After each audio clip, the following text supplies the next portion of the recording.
Ayan, oh, traffic na, ayan, oh. Kasi ayan. Traffic sa tulay ng Baldipuente kasi nga po yung kabilang tulay na may sira. Ayun, ginagawa na po ata. Hindi naman sila naglagay ng advisory sa tulay. Nagagawin na yung kabilang tulay na may butas. Kaya yung mga pides, motorista, ayan, nabigla. Dahil sa bigla na lang kabod na lang nag-traffic. So, ayan. Ayun, kung saan na lumulusot yung mga sasakyan. So,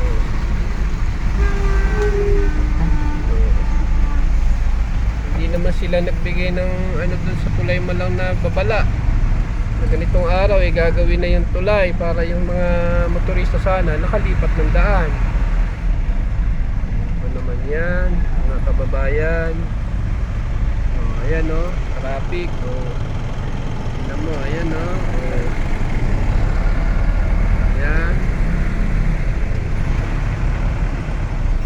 Kasi nga po yung kabilang tulay na yung lumang tulay may butas. Matagal na po may butas yun. Ayun o, ngayon pa lang po sila gagawin. Ayan. Malamang pagkat hindi po nayayari yung butas na yan sa tulay na butas na ginagawa, malamang magsasuffer na naman po tayo sa traffic dito sa tulay ng Baldipuente.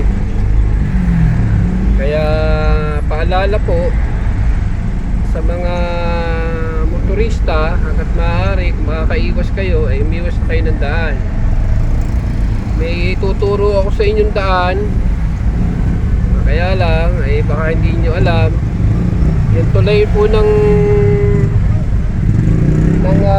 Dalampang, kung kayo po ay nadadaan po doon sa tulay ng Dalampang, dire-diretso lang po yun. Ang labas na po nun ay sa Lourdes. Kung alam nyo po yung barangay Lourdes sa Mibangad, dire-diretso na po yun. Ang labas nyo sa Lourdes, akit kayo ng Dalampang, labas nyo Balite, pasok kayo ng Balite, labas nyo sa Obrero, dire-diretso ng Cruz Roja, tapos tulay po uli, labas na po doon sa Lourdes. Ayun, para hindi makaiwas kayo dito sa traffic nga po nito sa tulay ng Baldipuente. Ayan, oh. Kaya malamang po ito mangyayari yan hanggat hindi nagagawa itong tulay ng Baldipuente. Malamang ganito ang mangyayari ngayon araw-araw. Siguradong traffic. Kaya takot-takot na araw-araw itong traffic na to, sigurado. Ayan, hinarangan na nila. Lagyan na ng barrier. Ayun. Hindi natin alam kung hanggang kailan po itong magagawa, kung ilang araw bago mayari po ito. Ayan, dito po tayo sa may tulay, yung kabilang tulay, bagong gawa. At yung luma nga po, ayan, makikita nyo, walang dumaraan dahil ginawa na po itong two-way, dating one-way.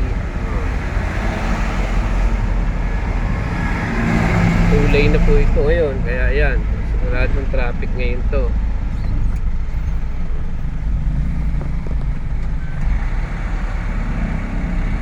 Araw-araw na naman pong kalbaryo ito, siguradong traffic.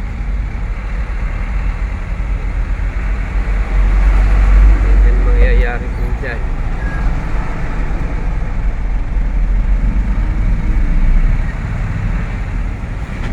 Ganyan na lamang po. At sana po ay ingat po tayo sa pagbabaneho.